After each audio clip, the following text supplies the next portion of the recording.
हरे कृष्णा, राधे राधे। हम श्री कृष्ण चरितामृत श्रवण कर रहे हैं। आज का प्रसंग है जब परम ब्रह्म को मुक्ति मिली। अद्भुत लीला। दुनिया को मुक्ति प्रदान करने वाला परम ब्रह्म, अखिल कोटि ब्रह्मांड नायक परम ब्रह्म, वो परम ब्रह्म जिससे चर चराचर संपूर्ण सृष्टि मुक्ति की कामना करती है। वह परम ब्रह्म अद्भुत लीला है ये तात। वह परम ब्रह्म जिससे हर बुद्ध जीव याचना करता है कि हमें मुक्त कर दे, पर आज वही परम ब्रह्म स्वयं बंधन में है और अन्य से याचना कर रहा है कि मुझे बंधन से मुक्त करो। यह प्रेम नदी की उल्टी धार है। उद्धव मुस्कुराए। बस एक प्रेम ही यह ता बस एक प्रेम में ही यह ताकत है कि परम ब्रह्म को भी बांध दे, और अद्भुत कि परम ब्रह्म बंद कर भी आनंदित है। यही तो लीला है। उद्धव विदिर जी को अब आगे का प्रसंग सुनाने लगे थे। क्या हुआ? कौन सा राक्षस कूदा? यज्ञ में सब लगे हुए थे। कार्तिक अमावस्या के बाद सब ब्रजवासी इंद्र देवता की पूजा में तन्मयता से लग जाते थे। सब ऋषिक थे, इसलिए इंद्रदेव को ही यह विशेष पूजते। आज भी पूजा की तैयारी में सब ग्वाल बाल और स्वयं ब्रजराज लगे थे। तभी भीषण आवाज आई। सब डर गए, ब्रजराज भी डर गए। नहीं नहीं, यह ब्रजवासी भीरू नहीं है, पर इन्हें अपना डर नहीं, डर है तो केवल नंद नंदन का। इन्हें डर है कि पूतना कगासुर की तरह कोई राक्षस उनके कन्हैया का अहित ना करे। क्या हुआ? कौन सा राक्षस कूदा? उस भीषण आवाज को सुनते ही सब कांप गए। ब्रजराजू, आपके आंगन में कुछ अनहोनी हुई है, एक ग्वाले ने कहा। क्या? सब चौंके। ब्रजराज तो तुरंत उठकर खड़े हो गए थे। दाऊ, मनसुख, मधुमंगल इत्यादि सब यहीं थे। वे सब भागे नंदालय की ओर। ब्रजराज भी अपने साथ के ग्वालों को लेकर अपने भवन की ओर तेज चाल से चल दिए थे। ब्रजराज आए पहले दाऊ इत्यादि सब पहुंच गए थे वहां। वो अर्जुन के वृक्ष गिर गए, सब लोगों ने कहा। देखा सब लोगों ने, दो वृक्ष गिर गए थे। उनके मध्य में फंसे हुए थे कन्हैया, पर कोई चोट नहीं आई थी लाला को। वह बस हंस रहे थे। नंद बाबा दौड़े, उठाया अपने पुत्र को गोद में और लेकर आ गए थे इस तरफ। दाऊ देख रहे हैं, उनके नेत्र क्रोध से लाल हो गए हैं। कन्हैया के उदर में बंधी रस्सी तोड़कर फेंक दी दाऊ ने, पर रस्सी के निशान उदर पर बन गए। नेत्र बह चले थे दाऊ के। यह किसने किया? यह काम किसका है? ब्रजराज को क्रोध आ गया। तभी ब्रजरानी आ गई। रसोई में यह पाक बनाने में तल्लीन थी और लाला के लिए भी बना रही थी, इसलिए तल्लीनता इतनी थी कि वृक्ष गिरने की आवाज भी नहीं सुनी। यह अब इसलिए आई थी कि लाला के हाथ दुख रहे होंगे, खोल देती हूँ। पर यहाँ का दृश्य जब देखा तो चीख निकल गई मुंह से मैया के। वह दौड़ी और कन्हैया को अपने हृदय से लगा लिया। पेट में पड़े रस्सी के निशान देख रही हैं। भीतर से ही हिलकियां फूट पड़ी थी मैया यशोदा की। यह किसने किया है? बताओ, यह किसका काम है?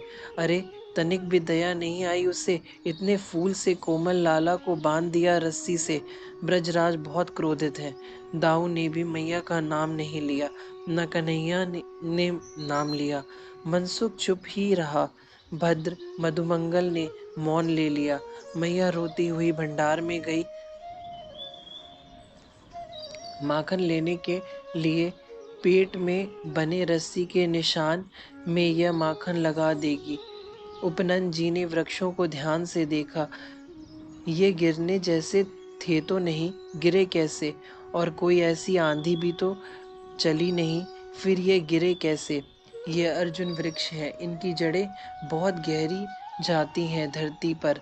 यह तनिक से झटके से गिरने वाले नहीं है, और देखो इनकी जड़ें स्वस्थ है, ना कोई ना कोई कीड़े लगे हैं, फिर ये गिरे कैसे? उपनंद जी सबके सामने अपनी बात रख रहे हैं। मुझे पता है। 4 वर्ष के तोक ने आगे बढ़कर कहना शुरू किया। इस कन्हैया ने गिराया। तोतली बोली ने तोतली बोली में बोला, हाँ सच, ये देखो। उखल उखल को घीसते हुए कन्हैया ने वृक्षों के बीच फंसा दिया, फिर झटका दिया। बड़े बड़े लोगों ने तोक की बात सुनी थी पर विचार नहीं किया। अब भला 5 वर्ष का कन्हैया पेड़ को उखाड़ देगा? ब्रजराज कैसे माने? पर मेरे प्रश्न का किसी ने उत्तर नहीं दिया।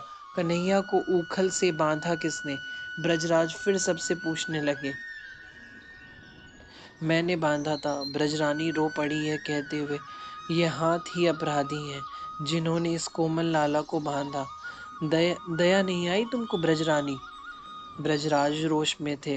अपराधी हूं मैं, सिर झुकाकर रोते हुए बोल रही थी। कुछ हो जाता तो लाला को, यह वृक्ष लाला के ऊपर ही गिर जाते तो।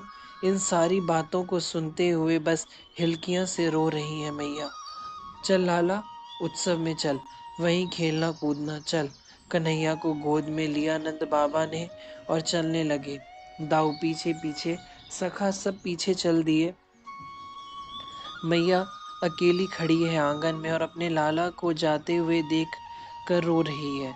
4 कदम ही आगे बढ़े थे नंद बाबा के कि कन्हैया ने मुड़कर अपनी मैया को देखा। मैया रो रही हैं। यह देखकर विकल हो उठे कन्हैया। ब्रजराज से बोले, बाबा मैया के पास जाऊंगा। नहीं, मैया गंदी है, मारती है मेरे लाला को, नंद बाबा ने कहा। बाबा की सफेद दाढ़ी पकड़ते हुए कन्हैया बोले, अच्छी है मैया। सुनो ब्रजराज, बालकों को अभी यज्ञ में मत ले चलो। बालकों ने कुछ खाया भी नहीं है सुबह से, इसलिए इनको यहीं रहने दो, ये शाम को जाएंगे।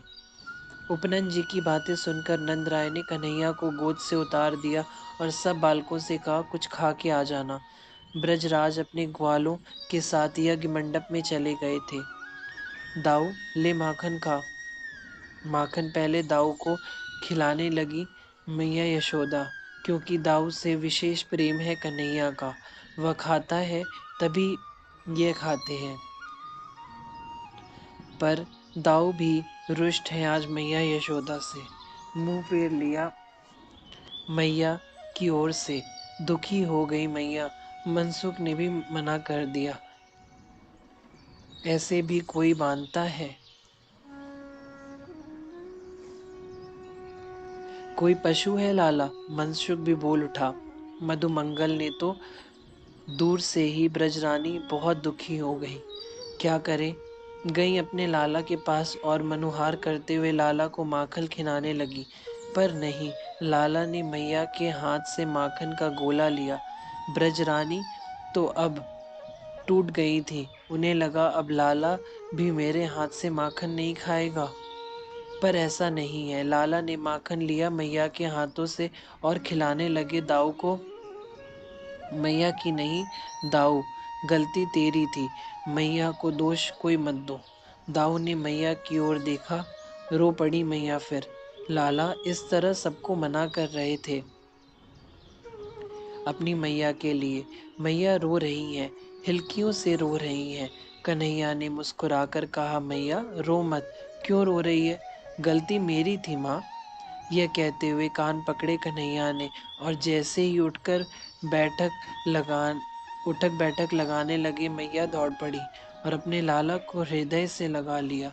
तात, यह अद्भुत वात्सल्य की लीला है। परम ब्रह्म जो जगत को मुक्ति देता है, उसे अब मुक्ति मिली थी, दामोदर मुक्ति।